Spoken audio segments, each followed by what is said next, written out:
Hi everyone, welcome back to the Karaoke Booth podcast. Shout out to the lucky boys letting us film it here because we love it here. Today's special guest is someone that you have actually seen before. She is a doctor, she's a bestie, and she's a queen. Her name is Ella. Me? Yeah! Yay! Just disclaimer, I'm not a doctor. Yeah. Not yet, almost. Not yet. The box theory. The box theory. Guys, when they start to see a girl, will put you in one of 3 boxes. This guy has cheated on all of his exes. All of my exes look like you. That's a Is it a bit compliment? weird. What percent of the population have ever cheated? 2 dates later, he discovered he was still in love with his ex. I thought, okay. What are your opinions of meeting up with an ex? What are your intentions with me? What do you want from me? So we're going straight into it now. Straight into it, I think. Okay. Are you okay? Yeah, I'm okay. Tabs, are you okay?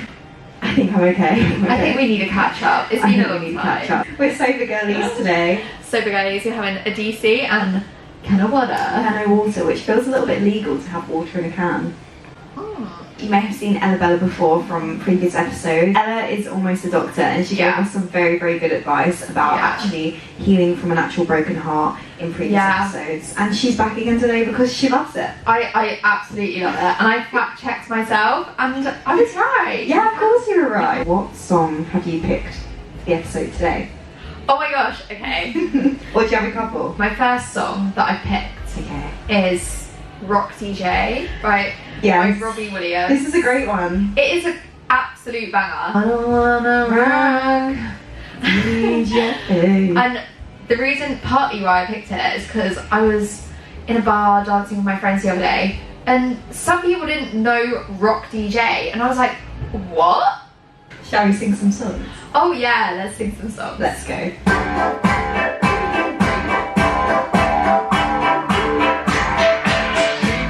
Show, kick it with your torso, boys getting high and the girls in torso. You're out with a man, can I kick it? Yes, you can! What was your first date with your boyfriend? We went and grabbed a coffee and then we went for a little stroll around the area that we were meeting in and then we sat down on a bench and we were literally just meant to be like meeting for like an hour or so, but we sat there and then like some guy came up to us and he was like, oh, hey there lovebirds or something like that. It was quite cringy. I was like but then after that I was like maybe this is meant to be. He knew before any of us. Yeah. Also, you broke the food barrier on the first date. We did. Which is, I always find it quite awkward eating with someone on the first date. He was in my radar. We kind of knew each other. You know, we had a few chats before that and then it was like the first official date. We've both been on a fair few first dates, but I wanted to dive more into exactly how you should act post first date. How should you act, Tabitha? If you're going on a first date, and you know what you're going in for, whether that's like a hookup thing or you want to have a relationship, when do you state what your intentions are? Do you think you do it at the very start, or is there something that comes out down the line? In an ideal world, I feel like it'd state your intentions at the beginning. What are your intentions with me? What do you want from me? For like intentions, that kind of thing. It's like you've kind of got to get to know the person to figure that out in the first place. Yeah. Because like you could be like, well, I'm looking for a partner, but I don't know whether that's gonna be you. Or you could be like imagine saying that. Actually, that's kind of fair. Sorry, I thought that was a bit brutal, but I suppose it's actually fair enough. Well, I'm looking for someone and it's not you. I don't think it's you. I don't think it's you. Well, imagine you turn up to a first date and you immediately know it's a no. Yeah, yeah. And then they ask, oh, what are you looking for? Nothing. Not anymore. A free drink. At the moment, I'm very much like, I'm just going to see what's going to happen. Like, I think we spoke about this yesterday, like, I'm not like looking for anything. Let me reword that. I'm just not looking. I'm just not looking. I'm not like actively like going out of my way to try and find something. Some dream boy comes along, then great, but I'm not like searching on all the apps and things like that.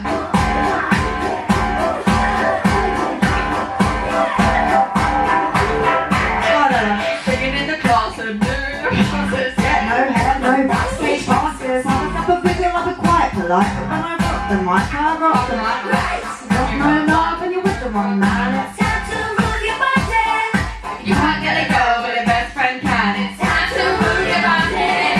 there's been a big shift recently. Oh, People are yes. getting tired of the dating apps.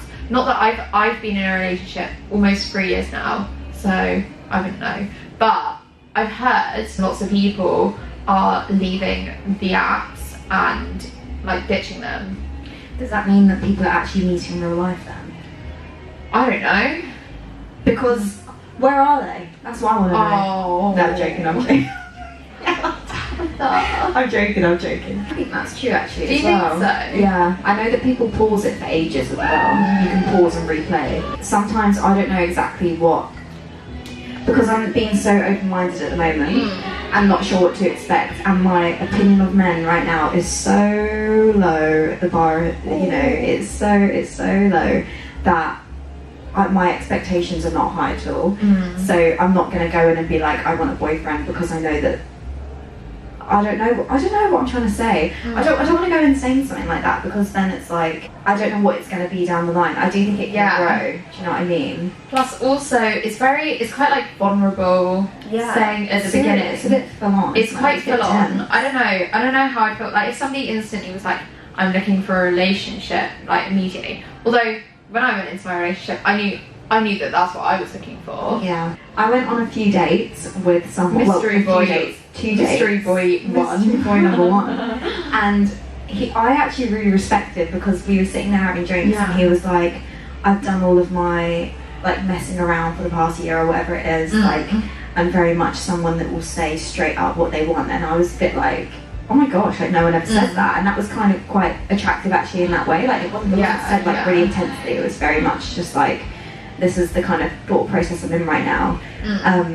And then 2 dates later, he discovered he was still in love with his ex. I thought, okay. That was, you were full of weren't you? Yeah, I thought it was a bit weird. That out. A bit weird. I don't think I trust what people say. So especially if they're saying it straight up, it's like, no, I'm like not going to believe them, so I'm going to have to give it a certain amount of time to understand what they're after, what I'm after. Do you know what I mean? It's something, I feel like it's something that you'll figure out together. Yeah, exactly. As you go on. Yeah. As brutal as that is, because sometimes, you know, on either side, it could work out like, I'm not really feeling this. Unless you feel like, I was going to say, unless you're getting old and you're like, right, I'm here to marry someone. But then I was dating 2 guys that were older, and we never had any conversations like that. And I was a bit like, yeah, mum. I think the only exception is because like anyone could be going in thinking, okay, like this could literally be whatever. I'm open to this being whatever. Yeah. But the only time is like if you're going in thinking, well, I know that I'm not looking for a partner. Yeah. And then you're like matching with people, or like you're going on dates with people and stringing them along for a while when you knew that was never your intention. Yeah. That's not cool. No, that's not cool. That's not cool. So do you think you should say it up front? Well, I think the you answer should is say your expectations up front, but it will grow over time. Yeah. When's it gonna stop? DJ, 'cause you're keeping me up all night. I don't wanna go. DJ, 'cause you're making me feel so nice. You heard of this thing that men do when they meet a girl, they put her into a box, and it's either. Oh, I have you heard about this? The box theory. The box theory. Do you want to take us through it? No, because I can't remember it. I think it's when men will put a woman in a box, and allegedly, it will be either like to sleep with, to girlfriend, and wifey material. Is that what it is? Surely it's like friend. Sure, there's more boxes than that. I'm sorry. I think it's 3. Nah, there's friend, foe, casual, girlfriend, wifey. Guys, when they start to see a girl, will put you in one of 3 boxes. The first box is someone that they are not really attracted to and they just don't want to date. The second box is someone that they want to hook up with. So even though they may tell you that they like you or they enjoy hanging out with you, maybe they take you on dates, they just only want to hook up with you. And then the third box is, of course, they want to date you. And guys will know what box to put you in literally within like the first 20 minutes of meeting you. Yeah, So that's similar to what you were saying. Yeah, that is quite similar. Do you think that runs true for you, Tabs? What do girls put Yeah, do you think the box theory works the other way around? I think so. I think you'll see someone and be like, oh, I don't fancy you. I started dating my boyfriend. Like, I knew that I fancied him, and I knew that I wanted to date him. But like, I feel like you only fancy people that you want to date. Yeah, exactly. But maybe not, because like... But sometimes you have a crush on someone, and then when it's reciprocated, you're like, oh, I don't fancy you anymore. Have you ever had that? I have, but that's different, isn't it? What theory is that called? That's like the, I feel like that's attachment theory. Oh, probably. Going back to last episode. It's sort of like an avoidant thing, isn't it? It's kind of like to psychoanalyse everyone again. But I quite like a bit of psychoanalysing. Yeah. But I think it's like when you know that you can't have them, that's a part of the attraction. And then when you do get them or whatever, you're like, oh. Oh.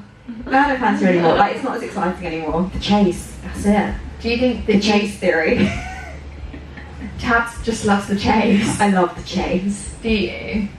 I don't know, I think so. No, not anymore. Can't be bothered anymore. I don't know, I have about 5 different thoughts every sentence. Like, when you feel comfy and cozy in a relationship, do you get bored? I think so. There you go, she loves chase.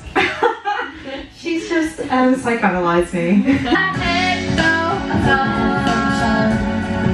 Listen to my favorite song. Soaking up the rain, letting my head down. So I put my headphones on. So come and put your headphones on. Ella, I'm going on a first date. Yeah. It went really well. I'm leaving the first date. Okay. I'm on my way home. How soon should one of the people on the date text? How soon do you think you should text the person that you've been on a date with? Within half an hour. Ooh, well I think actually I agree with that. And it should be the boy saying, did you get home safe? Yeah. Or like, let me know when you get home. Actually, that's make or break for me. If they don't say, let me know, did you get home okay, let me know when you get back. Especially in like a male-female dynamic, because, you know, if you're a girl, you've gone on a date and it's late at night and then you're travelling back by yourself, you know, it's dangerous world out there. I think that's really important. Even if you don't like them, let me know you made it back okay. But then how do you navigate if it's like, that wasn't a vibe? So you could, what to text them? Yeah.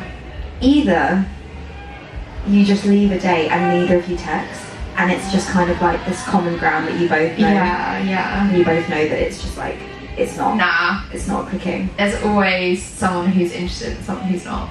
I find it really hard to say, no, I don't want to see you again. Or I think I just say, had a really lovely time. Say that. Oh, had a really lovely time. Fills my stomach with dread. Think it's more of a friend's vibe. Oh. That's not cool. I made a little phrases today. That's not cool. That's not cool. Do you think there's ever an appropriate time to ghost? Like an acceptable reason to ghost? If they were rude?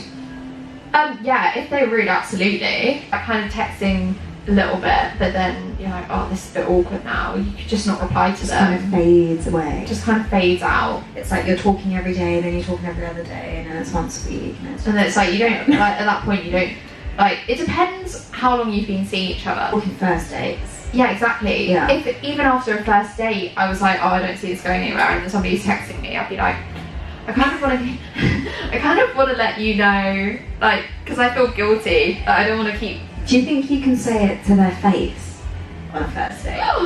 That's scary, isn't it? It's bad, isn't it? Because it shouldn't be hard. It shouldn't be hard. I don't know if I don't know. Like, if somebody was like, oh, that was really fun. Like, I'd love to see you again soon. Yeah, no, actually. Oh no, I can't do it, and I should do it because that's what you should do. You should say, yeah, I'd love to see you again. Had a good night. I think it was more friends. But you should say that in person. Whereas I'd be like, yeah, absolutely, and then leave, and then text them like, more friends vibe. It's bad, isn't it? Yeah, I think that probably is the right thing to do. Yeah. How would you feel if somebody did that to you? I'd be like, but you said you had the best night of your life, and that you loved the drinks, and that you were in love with me. So I'd be annoyed. So something's not adding up. Something's Hold on a confusing second. me here. This is why we just fade it out. Yeah. We never have to cross that bridge because we just fade it out. I'm your number one, yeah. I'm just living that life. Should you talk about and bring up exes on a first date? I feel like that's not something. No, you shouldn't. What's your opinion? Odd, isn't it? Because there's like I feel like- normally a question of like, oh, when was your last relationship? Like how long were you together? Like that normally comes up on a first date, doesn't it? I guess it does. But it's like, Why did you break up? So like, when is the most appropriate time to? Because obviously that conversation is going to come up at some point. Yeah. When is the best time to bring it up? Because I guess like on a first date it's like low pressure, but then I guess it's the way that you speak about it. Because if it's like, oh, you know, I broke up with my ex 4 months ago and we lived together and you know everything was fine, but then she turned around one day and was like, I don't love you anymore. That's a bit like you're not over it. You're not over it. Whereas if it's like, oh, you know, I've had a few long-term relationships. The last one ended about a year and a half ago, but yeah, I've been single since. That's a very different response. Short and snappy. So I Short say and snappy. you can bring them up, but keep it short and snappy. Yeah. Because if you go on about it, that's not cool. That's not cool. But imagine you're on a first date and they're like, oh, my ex loved that. Have you ever had that? I feel like surely people have enough, like... I don't think I have. Surely people don't do that. Surely not. I hate it when you go on a date and then they'll be like, do you have a type? And then they'll say, and then they'll be like, oh, well, all of my exes were blonde and smaller. And like, they just like... I've said that to me before. I don't know if that's a what, compliment. blonde and smaller? Like, as if, or if you go on a date and then you're like, do you have a type? And then they just describe you. All of my exes look like you. That's a Is bit that a compliment? weird. Is that a good thing or not? I don't know. No, it's one thing to have your type, but then also, surely you're just looking at me like about what I look like, as opposed to like past that. Yeah. That's actually a good question to judge them, because you can say, do you have a type? And if they go, oh, I like blonde, petite, blah, blah, blah. Or if they go, oh, I like someone who's funny and like has like a good family, or like loves their job, I don't know. Yeah, someone who's like got similar interests to me. Yeah, someone who I can have a laugh with. Yeah. Blah, blah, blah, blah. That's a good test actually. But then if they say to me, oh, do you have a type? I'm like, yeah, like brunette, curly hair, tash. No, can anyone guess Tabby's type? You should bring exes up, because you know when it gets further down the line, what if you never really talk about it for the first time? Then you start to get a bit serious and it gets further down the line and you realise that this guy has cheated on all of his exes and they all ended horrifically and they all hate him. But like, I feel like if you have cheated on your exes, do you think they'd be bringing that up? No. Have you ever dated somebody and then told you that they've cheated? No, but I have dated people who have cheated in the past and lied. Oh, of course. Of course. And you only found that out after. I feel like I could have figured it out, but you just don't clock it until you're out of it. It's so annoying. But that was someone You who could not be trusted. like lied to their, like scarily like lied to their core kind of person. Like, let's have a guess. What percent of the population have ever cheated? oh, what percentage of women and what percentage of men? I think probably 15% of women. Maybe it's higher. I don't know. I don't actually. In the just UK? in the UK. I think 15% of at any point in their life. Obviously, this it's the is same. not that accurate because who's actually going to go on the form and say that they cheated? So Yeah. okay, what did you say? I said 20% women, 30% men. 19% women. Apparently, there's no single definitive percentage for how many women have cheated in the UK, as figures vary significantly between surveys, blah blah, ranging from 19% to 40%. Oh. But Gov survey found 19% of women had admitted to an affair. Mm-hmm. So you're pretty accurate with your 20%. What about men? Ooh, I'm going high. No, 30. 30. Okay. Yeah, I feel like it would be fairly similar. So, what did you say, 30? And I said 85. Yeah. I'm going to add an extra 10% on because I think men will lie. 95? No, to whatever the answer is. The percentage of men who have cheated in the UK varies by survey, The British GQ survey in 2023 reported that 60% of male respondents had had an affair. 60? Yeah. You were joking. That's what it says, and that was 2023. 60? That doesn't surprise me. I thought it surprised me because it's low. I thought it would be higher. 60? Yeah. Oh my god, I'm so naive. It's more likely than not. Yeah. 2 in 3 men. 2 in 3. I genuinely don't believe that. I feel I might need to do some more research. my whole world has changed. That was just me Googling online, so I don't know how accurate all of that is, but yeah. This is giving me a very different finding. Okay, Ella's done a little bit more research. I've done some more research on ChatGPT, known to be a very reliable source for information. I asked 18 to 29-year-olds. Oh yeah, okay, that's clever. 25% of They're men lying. and 13% of women. See, that's more likely for the girls. The girls. The girls. The men are lying. It's over 50, I'm telling you. No. How about all age? Once cheat, always cheat. Because like on here it says 10% of men are 18 to 29, but 31% are 50 to 59.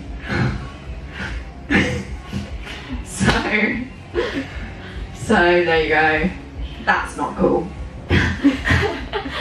That's not cool. That's not cool. Acting real nice. If you see us on the floor, you'll be watching all night. We ain't here to hurt nobody. Give it to me, give it to me, give it to me. Wanna see you work your body. Give it to me, give it to me, give it to me. I've got another question, Tabs. Okay. What are your opinions of meeting up with an ex? I have 2 opinions. Opinion number I can't make my 1. mind up at the moment. Like, The older you get, the more you realise that everything is in a bit of a grey area. yeah, that's true. Nothing's quite as black and white as you once thought. It's really not. Yeah. And saying what you're doing on making up with an ex is so situational, isn't it? Depends how you broke up. It depends how it ended. It depends where you're up to now. I don't know what I'm gonna say. I don't know. Sometimes I think you need to see someone one more time to realise what is it. You know? How many times is one more time?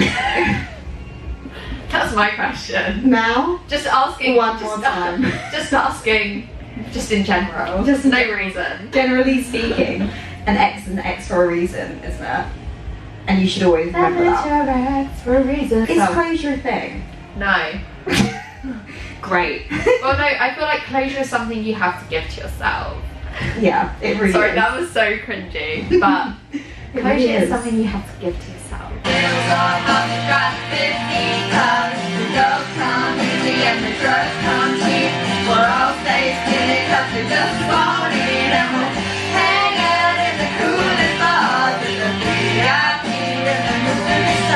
Have a sip and have a think about this next question. Moving on to the world of work relationships now.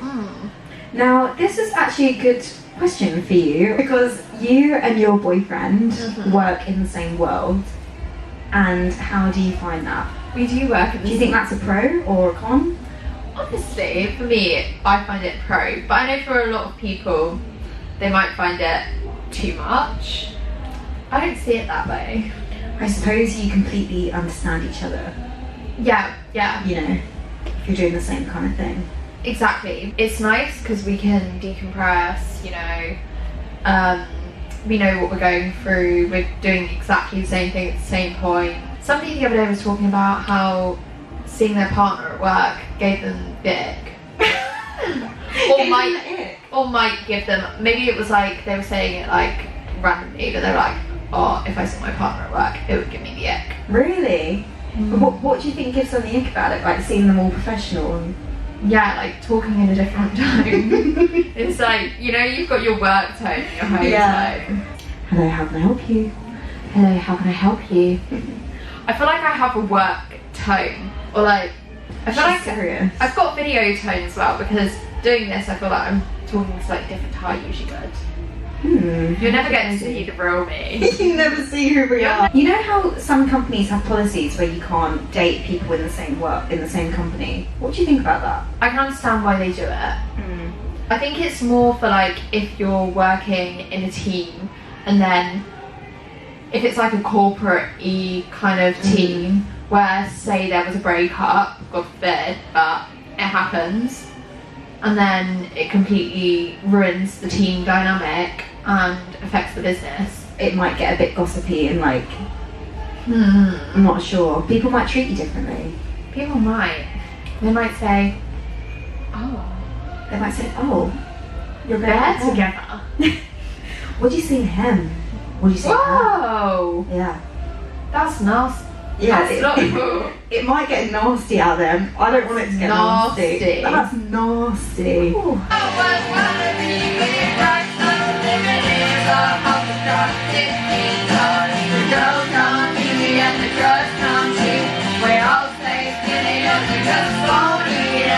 Have you heard Of the 3-year theory. So I thought it was 2 years I'm searching. because it's like a make or break I'm after 2 searching years this up. or 3 I years. am searching it up. It allegedly means that after a certain amount of time, you're most likely to break up. If your relationship makes it to 3 years, that's often the time that it's either like make or break.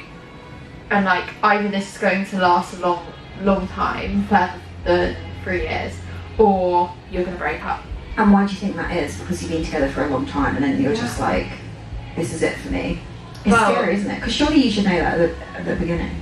But actually, if you go into a relationship when somebody asks you to be their boyfriend and girlfriend, and you're thinking, I'm going to say yes because I want to marry you eventually. Yeah, No, fair. Can we I don't serious? know. No. But Is that what people do? I would really struggle to date someone if I couldn't see it long term. So you'd go in first, all guns blazing. So they'll say, "Do you want to be my girlfriend?" And you say yes, knowing that you eventually would like to marry this person. Well, yeah, all the potentials. Which there. should be the right thing to do. I'm saying you're probably right. I couldn't get into. I feel like I'd be being fake if I got into a relationship and I couldn't see them being like a long-term partner. Yeah. No, you're right. As in, like, if I didn't have those feelings there, if I wasn't like, oh my gosh, I want this to last forever. Yeah. Then I'd feel a bit wrong. Yeah. I don't know, but maybe that's just me being idealistic. No, I think that's actually the right way to be. I just don't think I see it like that. Really? I think I see it as, oh, they've asked me to be their girlfriend, so yes, I want to be their girlfriend. And then time goes on and then you're like, yes, this is somebody that I want to marry. I think that's how I see it. But maybe. X number 2. Okay. And did you not feel like when you first got with him that you were like, if I had have asked you, like, Tabs, could you see this going the whole way? I'd say I don't know. Really? I'd say I think it's too soon to tell. I think I wouldn't ever go into something seeing that this is going to be like a marriage. I wouldn't initially go to that. I could hope for it, but I wouldn't like go in and put all my money on it or anything because I think I'd have to see how it goes. But you don't necessarily have to put all your money in for it. But you'd have. For me, it's not like I'd go in and I'd be like, this is 100% who I'm going to marry. Because like I don't know, they could turn around in 6 months and say, oh, I don't like you anymore. And you could do the same for them. Yeah, but what I'm saying is like I would have to go in being like, no, my feelings to this person are so strong. I'm like, I can't see like this is it for me, or like this is kind of, I don't know. I don't know how to explain it. Because I think you'd only say yes to being their partner, to being their girlfriend, boyfriend, if you want to only be with this person, which categorically is the same as saying I only want to be with them forever. But forever is so big and scary. Yeah, but you don't need to get scared about forever. No, I know. I think that's forever is exciting. Yeah, when you're on the same page. Maybe I'll know when I know, you know? When she knows, she knows. When I know, you know? You know. I know. She'll know. I don't know. Yeah. Could have been in love. Guess some things are meant to last forever. I can bring my life to the new it girl. Jealousy's a reptile. Me under. You can't fix what has already been broken. I think we should talk about cuffing season. And now that summer is over, it's over. It's cuffing season then, from like October to December. End of September to December. I feel like coughing season starts when it starts getting cold. I can't wait anymore. What? She just loves the autumn. I love Oh my god, are you an autumn or a Halloween girl? Or a Halloween girl. Yeah, are you an autumn girl or a Halloween girl? Is that the same time of year? Yeah, but... Okay, so I was seeing this thing about boo baskets. Okay.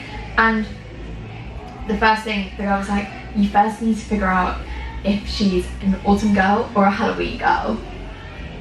Got you. Sorry, I thought you were saying either or, as in like, what's if you want like your things to be all like leaves or autumnal candles or like spooky stuff. Ooh. Do you think cuffing season is a real thing? It's cuffing season and all the girls be needed to get a big boy. Big boy. I want a big boy. Big boy. This is me manifesting at night. I want a big boy. Do you think it's a real thing? I think Yeah. people get a little bit lonely in the winter. Is that what it is? I think it's something like people want someone to snuggle up with. A little snuggle by the fire, a Because you little have hot choc. a hot girl, hot boy summer. People are out. People are on holiday. People are flirting. People are drunk. People want to kiss. People want to have fun. Ooh. People don't want to be cuddling by the fire. So I think, Now they do. well, unless you're very happy in a relationship, yeah, then you're just doing it with your significant other. Cuffing season, the idea though, it's like, you know, autumn, winter, you want to get cozy. You want I love to being cozy. hibernate, make everything cozy, Cozy vibe. cozy, cute, and warm. Do you think boys want that as well? Yeah, Yeah. definitely, depending on the type. Yeah. I listen to my favorite song, soaking up the rain, letting my head down. We've had fun, we've sang, we've danced, we've soaked in the rain. We've soaked in the rain, as Addison And would most say. importantly, we let our hair down. Letting my head down. Thank you so much for watching if you made it this far. We love you. And join us on the next episode. Bye, Tabs. Oh, bye, bye. Bye, Ron. Oh, Shakira. It's the bright side. Yeah. Yeah. Just like on the X Factor.